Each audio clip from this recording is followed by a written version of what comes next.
बिस्मिल्लाहिर्रहमानिर्रहीम। अस्सलाम वालेकुम स्टूडेंट। आज जो हमारा टॉपिक है वो है फैक्टराइजेशन। तो हम देखते हैं सबसे पहले कि what is the definition of factorization और ये प्रोसीजर क्या होता है। किसी भी एक सिंगल एक्सप्रेशन को दो एक्सप्रेशंस के प्रोडक्ट में ब्रेक करने को हम कहते हैं फैक्टराइजेशन। ठीक है, इसके लिए जो भी प्रोसेस हम इस्तेमाल करेंगे वो कहलाएगा फैक्टराइजेशन। और इसमें जो आपके पास ये जी ऑफ एक्स और एच ऑफ एक्स जो आपने बनाए हैं ये कहलाएंगे फैक्टर्स। ठीक है, तो किसी भी सिंगल एक्सप्रेशन को दो या दो से ज़्यादा एक्सप्रेशंस के प्रोडक्ट में चेंज करने को हम कहते हैं फैक्टराइजेशन। और ये जो आपने ब्रैकेट्स बनाई हैं या एक्सप्रेशंस बनाए हैं इनको हम कहते हैं फैक्टर्स। अब फैक्टर्स की डिफरेंट टाइप्स होती हैं हमारे पास, और पेपर में आपको खुद से आइडेंटिफाई करनी होती है, क्योंकि सबके ऊपर जो क्वेश्चन लिखा होता है वो हमेशा एक ही होता है, यानी फैक्टराइज।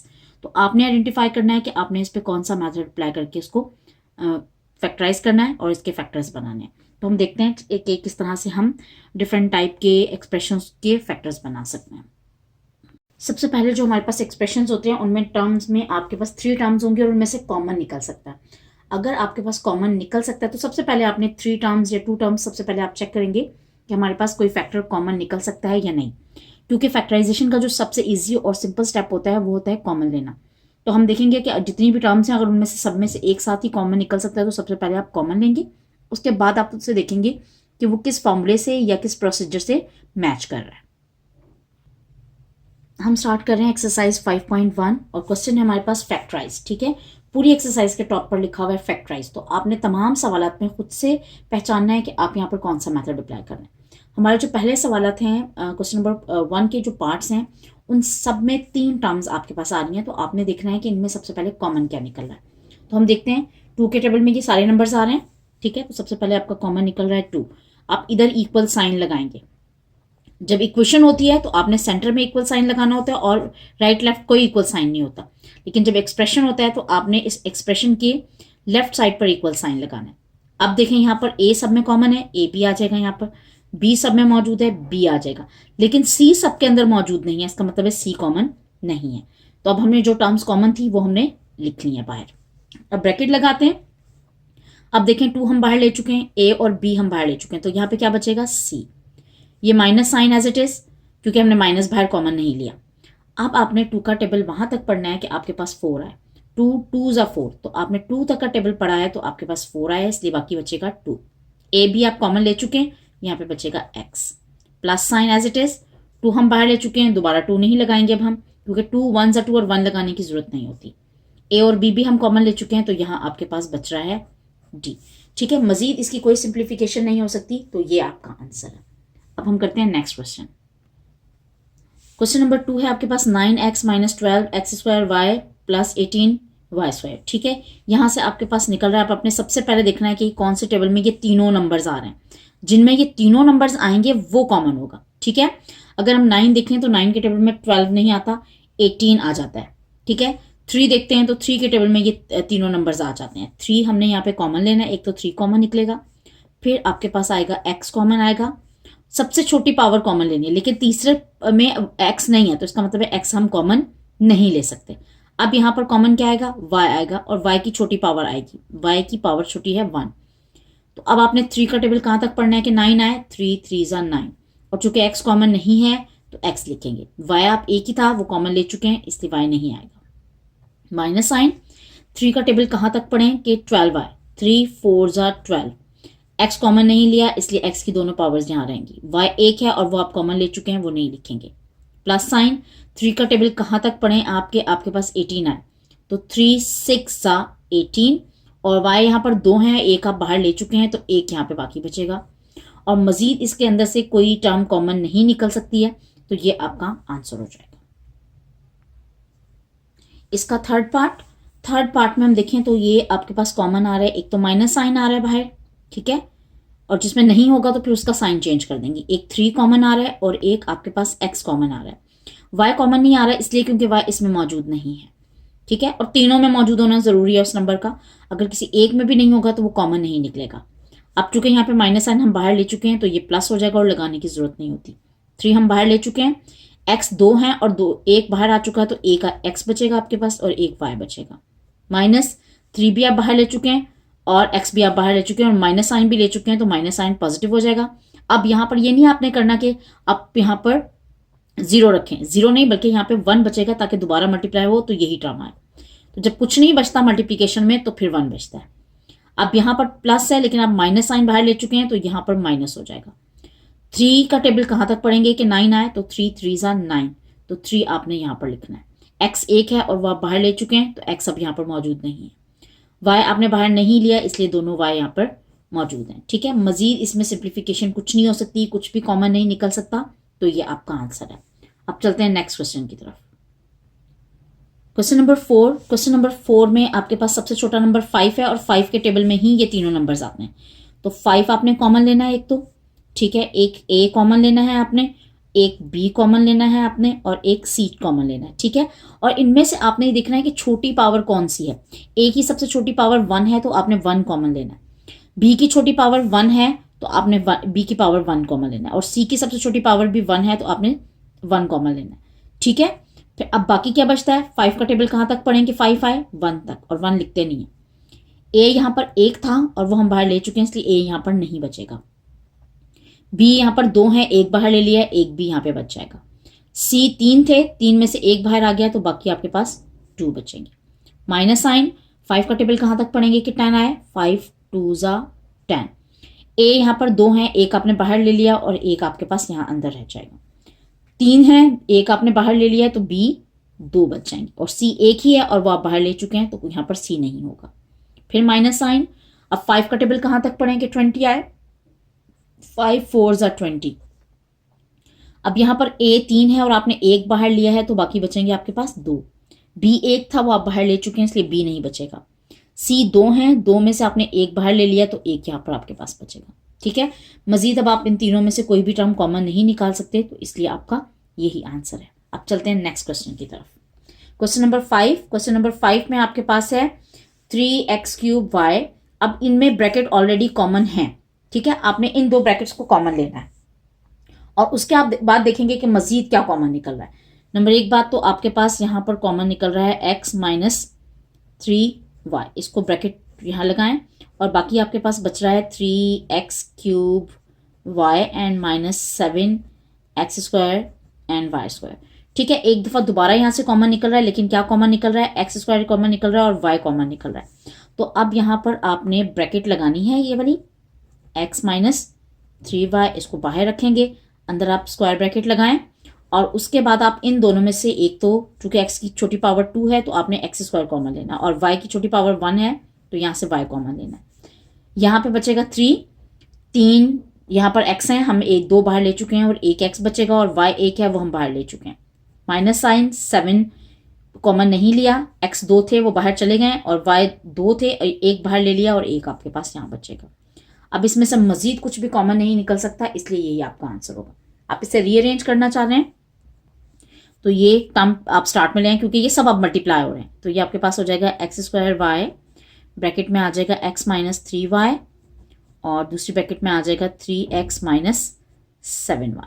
ठीक है, अब आप देखेंगे आपके पास सिंगल एक्सप्रेशन था, आपने उसने प्रोडक्ट में चेंज कर दिया, ये दोनों भी मल्टीप्लाई हो रहे हैं। ठीक है, ब्रैकेट ना भी लगाएंगे तो ये सब मल्टीप्लीकेशन में।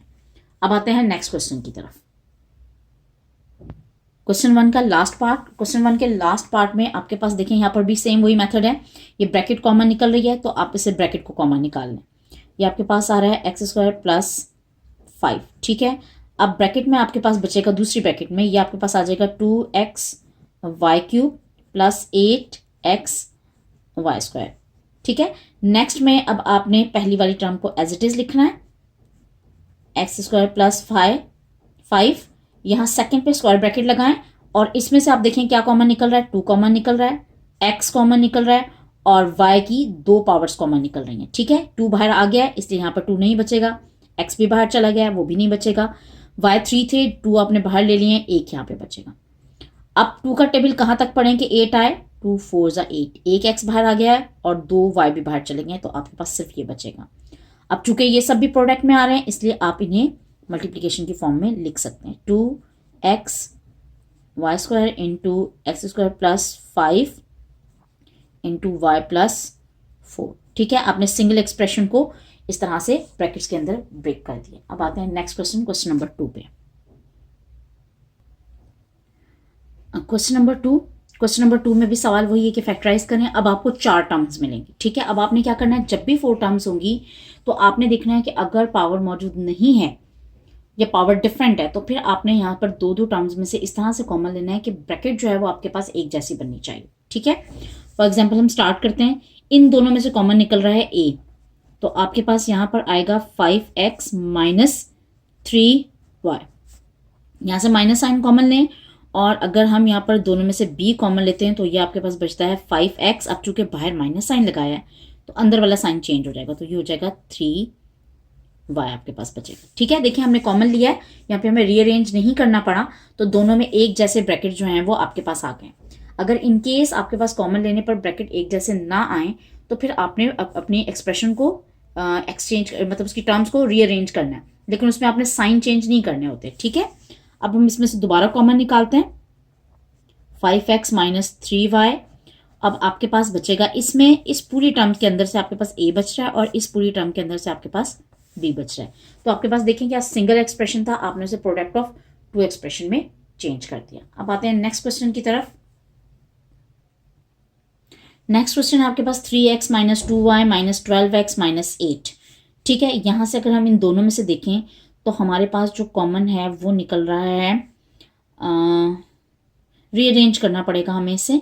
रीअरेंज करने के बाद हम ये क्वेश्चन जो है वो सॉल्व कर सकते हैं, क्योंकि अगर हम डायरेक्टली कॉमन निकालते हैं तो हमारे पास कॉमन नहीं आता, निकल आएगा। यहाँ से हमारे पास निकलेगा y, तो ये आपके पास बचेगा 3x और प्लस 2, ठीक है। यहाँ से कॉमन लेंगे माइनस, और दोनों नंबर एक टेबल यानी 4 में आ रहे हैं, तो 4 का टेबल कहाँ तक पढ़ूँ, 3 तक पढ़ूंगी तो 12 आएगा, और एक कॉमन नहीं निकल रहा इसलिए यहाँ रहेगा। अब चूंकि माइनस साइन बाहर लगाया तो यहाँ पर आपको प्लस साइन लगाना होगा, और 4 का टेबल कहाँ तक पढ़ेंगे, 2 तक पढ़ेंगे। देखें रीअरेंज नहीं करने की जरूरत पेश आई हमें यहाँ पर, और यहाँ पर एक जैसी ब्रैकेट्स बन गई हैं।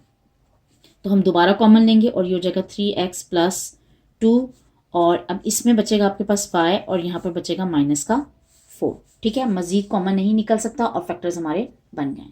अब हम आते हैं नेक्स्ट क्वेश्चन पे, क्वेश्चन नंबर 3। क्वेश्चन नंबर 3 में आपके पास है x³ plus 3xy² minus 2x² and minus 3xy³। अब इन दोनों में से हम कॉमन निकालते हैं, और ये आपके पास कॉमन निकल रहा है, यहाँ पर x कॉमन निकल रहा है, तो ये आपके पास बचेगा x² और प्लस हो जाएगा 3 आएगा, x बाहर ले चुके हैं, और y² आएगा, ठीक है। यहाँ पे माइनस साइन आएगा, 2 कॉमन आएगा और y कॉमन आएगा, तो आपके पास यहाँ पे बचेगा x² और ये साइन चेंज हो जाएगा। अब माइनस था आपने बाहर ले लिया इसलिए ये साइन प्लस हो जाएगा। 3 का टेबल कहाँ तक पढ़ेंगे कि 6 आए, तो 2 का टेबल कहाँ तक पढ़ेंगे कि 6 आए, 2 3 ज़ा 6। y की पावर 3 है, 2 अब बचेंगी जब आप 1 बाहर ले चुके हैं, तो ठीक है। अब देखिए दोनों ब्रैकेट एक जैसी हैं, आपने इसमें से दोबारा कॉमन निकालना है, x² प्लस 3y², तो बचेगा क्या आपके पास x माइनस 2, ठीक है। मजीद कॉमन नहीं निकल सकता, यही आपका आंसर होगा। अब चलते हैं लास्ट पार्ट की तरफ। लास्ट पार्ट में आपके पास टर्म्स जो ब्रैकेट हैं वो एक जैसी नहीं है, ठीक है। तो आप पहले अंदर मल्टीप्लाई करेंगे, z को आपने इसके साथ भी मल्टीप्लाई करना है और z को आपने इसके साथ भी मल्टीप्लाई करना है। इसी तरीके से आपने x को फर्स्ट टर्म के साथ भी मल्टीप्लाई करना है और सेकंड के साथ भी मल्टीप्लाई करना है। तो यहाँ से आपके पास आ जाएगा x² z minus y² z plus sign, यहाँ हो जाएगा x y² minus x z², ठीक है। नेक्स्ट में रीअरेंज करते हैं, हम x के साथ x की टर्म रीअरेंज करते हैं और y के साथ y की टर्म रीअरेंज करते हैं, और फिर देखते हैं कि क्या एक जैसी ब्रैकेट्स बन रही हैं या नहीं बन रही हैं। इस टर्म को हम इसके साथ ले रहे हैं, ठीक है। ये हो जाएगा आपके पास x² z माइनस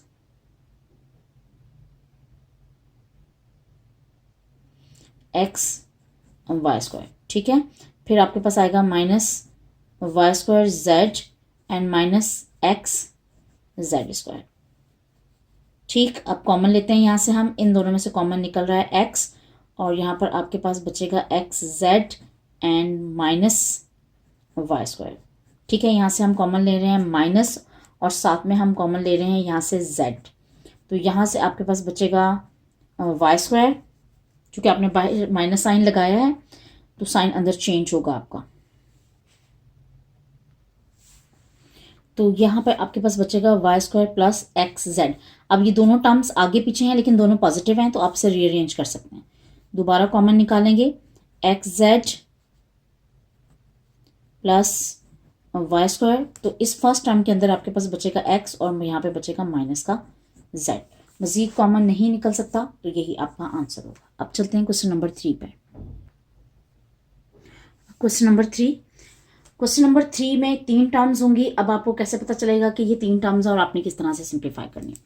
इसमें आपकी जो फर्स्ट और लास्ट टर्म होगी वो दोनों परफेक्ट स्क्वायर होंगी और सेकंड में सेंटर के अंदर जो है वो दोनों टर्म्स 2 के साथ मल्टीप्लाई हो रही होंगी। ठीक है, अब हम चेक करते हैं कि क्या ये टर्म परफेक्ट स्क्वायर है। 144 जो है वो स्क्वायरिंग है 12 की, होल स्क्वायर लगा दें 1 का होल स्क्वायर। ठीक है, प्लस ये वाला जो आपने नीचे नोट किया है 2 फॉर्मूले का हो गया और 2 को अगर मैं 12 के साथ मल्टीप्लाई करूं तो 24 आता है। इसका मतलब है कि मैंने अब इसको फॉर्मूले में क्लोज करना है। तो फर्स्ट टर्म यहाँ पर 12a आएगी और सेकेंड टर्म यहाँ पर 1 आएगी। अब ये मैच किससे कर रहा है, ये मेरे होल स्क्वायर के फॉर्मूले से मैच कर रहा है। ठीक है, कौन से फॉर्मूले से, होल स्क्वायर का formula, mean a square plus 2ab plus b square and that is equals to a plus b का होल स्क्वायर। ठीक है, जो साइन यहाँ पर होता है वही साइन सेंटर में आता है। अब ये वाली साइड एक्सपेंडेड है, आपने इसको क्लोज करना है। ठीक है, तो हम इसे क्लोज करते हैं और यहाँ पर हमें क्या चाहिए, ये टर्म हमारी a है और ये टर्म हमारी b है। तो आप इसे फॉर्मूले में लिखेंगे, मतलब ब्रैकेट के अंदर लिखेंगे 12a ये आपकी फर्स्ट टर्म है प्लस 1 आपकी सेकेंड टर्म है और इसके ऊपर आपने लगाना है होल स्क्वायर। ठीक है, नेक्स्ट करते हैं क्वेश्चन नंबर 2। सेकेंड पार्ट में आप देखें यहाँ पर आपके पास बन रहा है a अपॉन b का होल स्क्वायर और लास्ट में बन रहा है आपके पास b अपॉन a का होल स्क्वायर। सेंटर में अगर आप 2 के साथ ये दोनों नंबर मल्टीप्लाई कर दें तो कैंसिल होके आपको दोबारा ये 2 मिल जाएगा। ठीक है, अगर इसको मैच करें तो ये कौन से फॉर्मूले के साथ मैच हो रहा है, ये मैच हो रहा है a square minus 2ab plus b square और वो इक्वल होता है a माइनस b का होल स्क्वायर। ये टर्म आपका a है और ये टर्म आपका b है। इसको पुट करेंगे आप a upon b minus b upon a का होल स्क्वायर। ठीक है, ये फॉर्मूले में क्लोज हो गया। अब आते हैं नेक्स्ट क्वेश्चन की तरफ। इसका क्वेश्चन नंबर 3 में अगर हम देखें यहाँ पर तो हमारे पास ये पूरी टर्म एक्स वाई है और यहाँ पर ये स्क्वायरिंग है। इसे एज इट इज लिखेंगे x प्लस वाई का होल स्क्वायर माइनस 2 फॉर्मूले का आता है और लास्ट टर्म जो आपके पास आ रही है वो आ रही है 7z का होल स्क्वायर। ठीक है, तो पहले आपने ये मल्टीप्लाई करना है यानी x प्लस वाई और नेक्स्ट पे आपने ये मल्टीप्लाई करना है यानी आपने लिखना है 7z। ठीक है, मल्टीप्लाई करेंगे तो ये 14z आ जाएगा। अब ये मैच किससे कर रहा है, ये मैच कर रहा है आपके पास a square minus 2ab and plus b square is equal to a minus b का होल स्क्वायर। ठीक है, यहाँ पे ये पूरी टर्म आपका a है और ये पूरी टर्म जो है वो आपका b है। तो आपको a और b की वैल्यू यहाँ से चाहिए थी और वो आ रही है x प्लस वाई और चूंकि यहाँ पे माइनस है तो सेंटर में माइनस लगाएंगे और दूसरी टर्म है 7z और इसको आपने लगाना है होल स्क्वायर। ठीक है, अब चलते हैं ओके इसका चौथे पार्ट में आप देखें कि ये दोनों टर्म्स जो हैं परफेक्ट स्क्वायर नहीं है। ठीक है, इसका मतलब है आपको यहाँ से कॉमन लेना है। कॉमन क्या निकल रहा है, यहाँ से 3 कॉमन निकल रहा है। ठीक है, 3 कॉमन लेते हैं तो 3 का टेबल कहाँ तक पढ़ेंगे, 12 4 तक और ये X square as it is आएगा माइनस 3 1 ज़ा 3 3 2 ज़ा 6x और प्लस 9 ज़ा 27। ठीक है, अब ये 3 बाहर रहेगा। अब अंदर की जो टर्म्स हैं हमने उन्हें परफेक्ट स्क्वायर बनाना है। ये हो जाएगा 2x का होल स्क्वायर माइनस और लास्ट टर्म आपके पास आएगी 3 का होल स्क्वायर। ठीक है, सेंटर में आप क्या करते हैं, इन दोनों टर्म्स को 2 के साथ मल्टीप्लाई कर देते हैं और चेक करते हैं 2 3 ज़ा 6 6 2 ज़ा 12 तो यही टर्म बन रही है। अभी आपने देखना है कि होल स्क्वायर के कौन से फॉर्मूले से मैच करता है। ये मैच कर रहा है a square minus 2ab plus b square से which is equals to a minus b का होल स्क्वायर। ठीक है, अब हम इसे लिखते हैं 3 और ब्रैकेट में आएगी a की टर्म है 2x और माइनस साइन ये जो 2 के साथ लगा हुआ है और लास्ट टर्म दैट इज 3 और इसका लगाएंगे आप होल स्क्वायर। ठीक है, मज़ीद सिंप्लीफिकेशन पॉसिबल नहीं है और होल स्क्वायर के फॉर्मूले में आपने क्लोज कर दिया है और दोनों टर्म्स जो हैं वो आपकी मल्टीप्लिकेशन में चले गई हैं। तो ये आपके फैक्टराइजेशन है। अब करते हैं हम नेक्स्ट क्वेश्चन और देखते हैं कौन सी टाइप हम वहाँ पर सॉल्व कर रहे हैं। हमने यूनिट नंबर 4 के अंदर भी कुछ फॉर्मूलाज पढ़े थे, अलजेब्रिक फॉर्मूलाज, वो सारे के सारे भी जो हैं वो फैक्टराइजेशन में आते हैं। ठीक है, तो आपके फैक्टर्स अगर उनसे मैच कर रहे होंगे तो आपने वो फॉर्मूला अप्लाई करना है। अब यहाँ पर ये दोनों स्क्वायरिंग बन रहे हैं, सेंटर में माइनस साइन है, लेकिन 3 and 75 स्क्वायर नहीं है। तो सबसे पहले आपने कॉमन लेना है यहाँ से, ताकि आप इन दोनों को परफेक्ट स्क्वायर बना सकें। 3 कॉमन लेंगे तो ये आपके पास हो जाएगा X square minus 25 Y square. ठीक है, अब ये देखें कि ये परफेक्ट स्क्वायर हैं दोनों। 3 ब्रैकेट लगाते हैं, इसको आप लिख सकते हैं एक्स स्क्वायर माइनस साइन, और इससे आप लिख सकते हैं 5y का होल स्क्वायर। ठीक है, अब ये फॉर्मूला किससे मैच कर रहा है? ये हमारे algebraic formula A square minus B square से मैच कर रहा है, जो कि इक्वल होता है a plus B into A minus B. आप a minus B into A plus B भी कर सकते हैं। अब यहाँ पर आपने 3 को बाहर रखना है और इसे आप एक दफ़ा लिखेंगे प्लस के साथ, यानी x प्लस 5y, और एक दफ़ा आप इसे लिखेंगे माइनस के साथ, तो x माइनस 5y। ठीक है, अब ये देखेंगे तीनों नंबर्स जो हैं वो आपकी तीनों टर्म्स प्रोडक्ट में चेंज हो गई हैं, तो ये आपके फैक्टर्स बन गए। अब चलते हैं नेक्स्ट क्वेश्चन पे। इसका पार्ट 2, इसके पार्ट 2 में आपके पास टर्म्स मैच नहीं कर रही हैं, तो इसलिए सबसे पहले आपने इनको मल्टीप्लाई करना है। ठीक है, ब्रैकेट्स अगर एक जैसी होती तो फिर हम इन्हें कॉमन ले सकते थे डायरेक्टली, लेकिन यहाँ पर कुछ भी कॉमन नहीं आ रहा। तो सबसे पहले आप इसे अंदर मल्टीप्लाई करेंगे, X square minus X minus Y square minus minus plus Y. अब रीअरेंज करेंगे आप किसको? X square minus Y square को, और रीअरेंज करेंगे माइनस एक्स और प्लस वाई को। ठीक है, एक तो हम इसे ब्रेक कर रहे हैं, और वो ब्रेक कर रहे हैं हम ऊपर वाले फॉर्मूले से जो हमने पहले अप्लाई किया था, और साथ ही साथ जो है हम यहाँ से कॉमन भी ले रहे हैं। यहाँ हो जाएगा X plus Y into X minus Y, और यहाँ से माइनस साइन कॉमन लेके ब्रैकेट लगाएंगे आप, तो अंदर का साइन जो होता है वो चेंज हो जाएगा, ये हो जाएगा एक्स माइनस वाई। अब देखें इन दोनों के अंदर एक्स माइनस वाई कॉमन आ रहा है। अब ये पूरी एक टर्म बन गई है। जब ये मल्टीप्लीकेशन में चली गई है तो ये पूरी एक टर्म है और ये दूसरी टर्म है। तो यहाँ से कॉमन निकल रहा है एक्स माइनस वाई, और इसमें आपके पास आएगा एक्स प्लस वाई, और यहाँ पर चूंकि आप ये पूरा फैक्टर बाहर ले चुके हैं तो -1। अब देखें अब ये 2 ब्रैकेट्स के अंदर चेंज हो गया है, इसका मतलब है कि आप मजीद सिंप्लीफिकेशन नहीं कर सकते, और यही आपका आंसर है। अब आते हैं नेक्स्ट क्वेश्चन पे। इसका पार्ट 3, इसके पार्ट 3 में देखें कि ये परफेक्ट स्क्वायर नहीं है, तो सबसे पहले आपने यहाँ से कॉमन लेना है। कॉमन अब आपने देखना है कि 4 का टेबल कहाँ तक पढ़ें कि 128 आए। 2 कॉमन लेंगे तो ये आपके पास बनेगा 64, और ए आप बाहर ले चुके हैं, ये हो जाएगा एम स्क्वायर माइनस यहाँ पर आपके पास आएगा 121, और ये हो जाएगा एन स्क्वायर। ठीक है, अब इसके बाद आपने इनको बनाना है परफेक्ट स्क्वायर। ये हो जाएगा 8m का होल स्क्वायर, और माइनस ये हो जाएगा 11n का होल स्क्वायर। ठीक है, अब ये फॉर्मूले से मैच कर रहा है A square minus B square के फॉर्मूले से, तो इसे हम खोलेंगे a minus B into A plus B से। ये हो जाएगा 8m प्लस 11n और फिर 8m माइनस 11n। ठीक है, ये आपका आंसर है। अब चलते हैं नेक्स्ट क्वेश्चन की तरफ। नेक्स्ट क्वेश्चन में भी हमें स्टार्ट में 3 कॉमन लेना होगा और साथ में x। 3x कॉमन लेंगे तो यहाँ बचेगा आपके पास -1, और यहाँ पे आ जाएगा माइनस। अब 3 का टेबल कहाँ तक पढ़ेंगे? 24 आए, ये आपके पास आएगा 81, और ये हो जाएगा x। 3 है, एक आप ले चुके हैं तो यहाँ पर हो जाएगा 2। अब आपने इनको बनाना है परफेक्ट स्क्वायरिंग।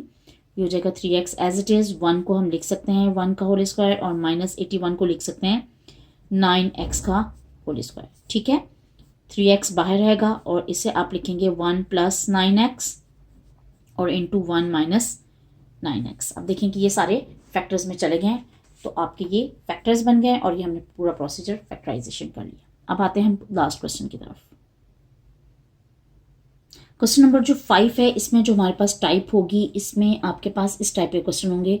ए square plus minus 2ab plus b का होल स्क्वायर होगा, और साथ में माइनस का सी स्क्वायर होगा। अब ये, या फिर ये हो सकता है कि सी स्क्वायर और बीच में माइनस साइन, और यहाँ पे होगा a square plus minus 2ab plus b square. इसको आपने होल स्क्वायर में एक दफ़ा क्लोज करना है, और उसके बाद इस पर ए स्क्वायर माइनस बी स्क्वायर का फॉर्मूला अप्लाई करना है। ठीक है, अब हमारे पास ये क्वेश्चन है पार्ट नंबर 1, क्वेश्चन नंबर 5 का। इसमें हम देखते हैं कि किसको परफेक्ट स्क्वायरिंग आप बना सकते हैं। अब चूंकि यहाँ पर x सिर्फ एक दफ़ा स्क्वायरिंग में आ रहा है और दोबारा x नहीं आ रहा है, इसका मतलब है कि x सेपरेट होगा और ये तीनों टर्म्स सेपरेट होंगी। एक्स स्क्वायर लिखेंगे, इन तीनों में से माइनस कॉमन लेंगे, ये हो जाएगा वाई स्क्वायर माइनस 6y और इससे प्लस, ये भी प्लस हो जाएगा और यहाँ पे लिख सकते हैं 3 का होल स्क्वायर। ठीक है, अब ये फॉर्मूला मैच कर रहा है किससे, इस वाले फॉर्मूले से मैच कर रहा है, इस वाले फॉर्मूले से, लेकिन इसके बीच में आएगा प्लस साइन। तो इसे आप फॉर्मूले में जब क्लोज करेंगे तो ये हो जाएगा एक्स स्क्वायर माइनस, और इसे आप लिख सकते हैं y प्लस 3 का होल स्क्वायर। अब ये बन गई फर्स्ट टर्म और ये बन गई आपकी सेकंड टर्म, और ये हो रहा है A square minus B square के फॉर्मूले से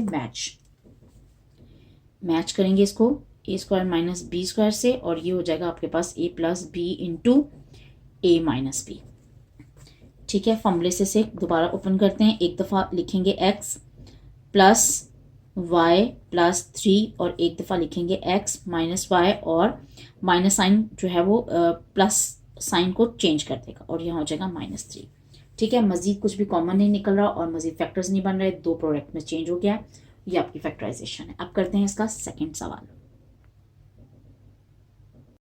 क्वेश्चन नंबर 5 का पार्ट नंबर 2। 5 के पार्ट नंबर 2 में आप ये देखेंगे x सेपरेट है और इनमें चूंकि a इन्वॉल्व हो रहा है, इसका मतलब है कि ये तीनों टर्म्स फॉर्मूला बनाएगी। तो हम इसको x को सेपरेट करते हैं, यहाँ पे एक्स स्क्वायर माइनस, अब ब्रैकेट लगाएंगे तो ये अंदर के सारे साइन चेंज हो जाएंगे और ये आपके पास हो जाएगा a स्क्वायर प्लस की जगह पर आपके पास आ जाएगा माइनस, और ये हो जाएगा 2a और प्लस 1 हो जाएगा। ठीक है, अब ये तीनों टर्म्स मैच कर रही हैं a plus B whole square के फॉर्मूले से, तो इस पर हम अप्लाई करेंगे a plus B whole square का फॉर्मूला। पहले हम फॉर्मूला यहाँ पे मेंशन करते हैं। ठीक है, ये हमारे पास बनेगा a square minus 2ab and plus b square and that is equals to a minus B का होल स्क्वायर। अब यहाँ पर ये a है और ये 1 की जो वैल्यू है ये आपकी b की वैल्यू है, तो यहाँ पे बीच में माइनस साइन आएगा और यहाँ आएगा a माइनस 1 का होल स्क्वायर। अब ये आपके पास बन रहा है a square minus B square, तो अब आप लगाएंगे a square minus B square का formula which is equals to a plus B into a minus b. Apply करते हैं इसके ऊपर, एक दफ़ा इसे आपने प्लस के साथ लिखना है और एक दफ़ा माइनस के साथ लिखना है, यानी x प्लस a माइनस 1 और x माइनस a, अब ये माइनस और ये माइनस दोनों मिलके हो जाएंगे +1। ठीक है, और अब आते हैं नेक्स्ट क्वेश्चन की तरफ। इस क्वेश्चन में पार्ट नंबर 3 में आपके पास है 4x square minus Y square minus 2y minus 1।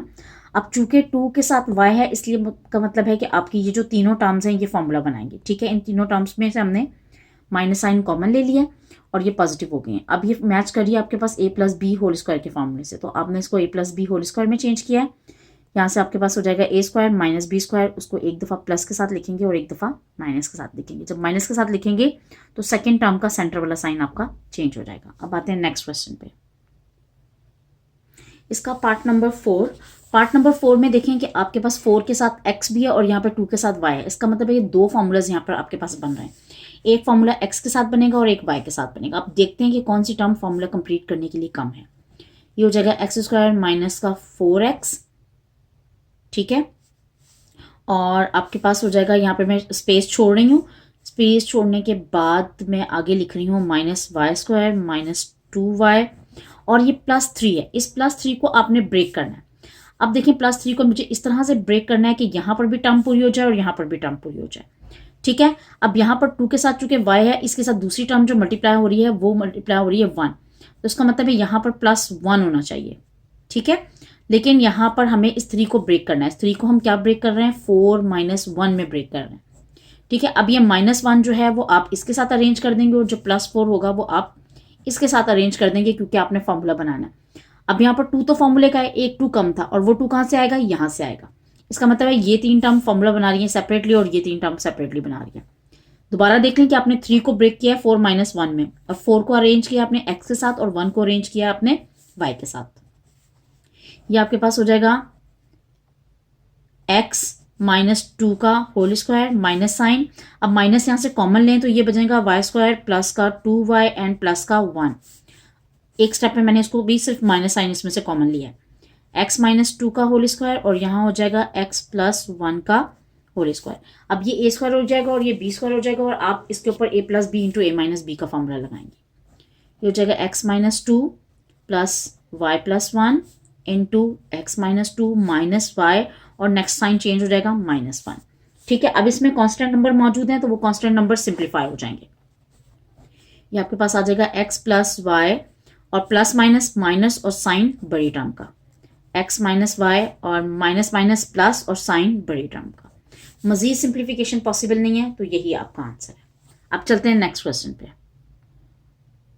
Part 5 में अब देखें। अब यहाँ पर z² है और इसके साथ चूंकि x है, इसका मतलब ये हुआ कि आपने x का फॉर्मूला सेपरेट बनाना है और इसके साथ z के साथ कोई टर्म मैच नहीं कर रही तो ये सेपरेट रहेगा। इसे आप लिख सकते हैं 5x का whole square minus 2 into 5x और इंटू 1 एंड प्लस 1 का होल स्क्वायर एंड माइनस इसको आप लिख सकते हैं 6z का होल स्क्वायर। ठीक है, अब ये जो तीन टर्म्स हैं ये फॉर्मूला बनाएंगे आपके पास किस चीज़ का, 5x माइनस 1 का, चूंकि जो साइन यहाँ लगा होता है वो सेंटर में आता है और लास्ट वाली टर्म लिखनी होती है, होल स्क्वायर माइनस 6z का होल स्क्वायर। अब ये बन गया a² माइनस b², तो आप इसे एक दफ़ा लिखेंगे 5x माइनस 1 प्लस 6z के साथ, और एक दफ़ा आपने लिखना है 5x माइनस 1 माइनस 6z के साथ। रीअरेंज करना चाहें आप इसे रीअरेंज कर लें, अदरवाइज यही आपका आंसर है क्योंकि मजीद इसमें सिंप्लीफिकेशन नहीं हो सकती। अब करते हैं इसका लास्ट क्वेश्चन। लास्ट क्वेश्चन को अगर हम थोड़ा सा ऑब्जर्व करें तो हमें यहाँ पर ये नज़र आ रहा है कि x के साथ z है, इसका मतलब है कि z और x जो है वो मिलके एक फॉर्मूला बना रही है। तो हम इसको रीअरेंज करेंगे सबसे पहले, यानी x² माइनस 4xz और प्लस 4z² और माइनस y² को हम सेपरेट रखेंगे। ठीक है, ये जो तीन टर्म्स हैं ये फॉर्मूला बनाएंगे आपके पास, और फॉर्मूला किसका होगा, पहले हम इनको परफेक्ट स्क्वायर बना लेते हैं। x² माइनस 2 फॉर्मूले का होता है, फर्स्ट टर्म x है, सेकेंड टर्म आपके पास 2z है और प्लस का 2z होल स्क्वायर है, और इसके बाहर आपके पास है माइनस y²। ठीक है, अब इसको मल्टीप्लाई करेंगे तो दोबारा 4xz आ जाएगा। ये टर्म आपकी a होगी और ये b होगी, सेंटर में साइन ये वाला आएगा, x माइनस 2z का whole square and minus y²। अब ये मैच कर रहा है किससे, a² माइनस b² के साथ, तो आप इसे एक दफ़ा लिखेंगे प्लस साइन के साथ, x minus 2z plus Y into x minus 2z and minus Y. ठीक है, अब इसमें कोई भी टर्म मैच नहीं कर रही, कुछ भी प्लस या माइनस नहीं हो सकता, इसलिए ये आपका आंसर होगा। होपफुली आपको फैक्टराइजेशन अच्छे तरीके से समझ में आई होगी। मज़ीद फैक्टराइजेशन के लिए हम नेक्स्ट एक्सरसाइज को फॉलो करेंगे, उसके लिए मेरी वीडियोस से बने रहिए। Thank you.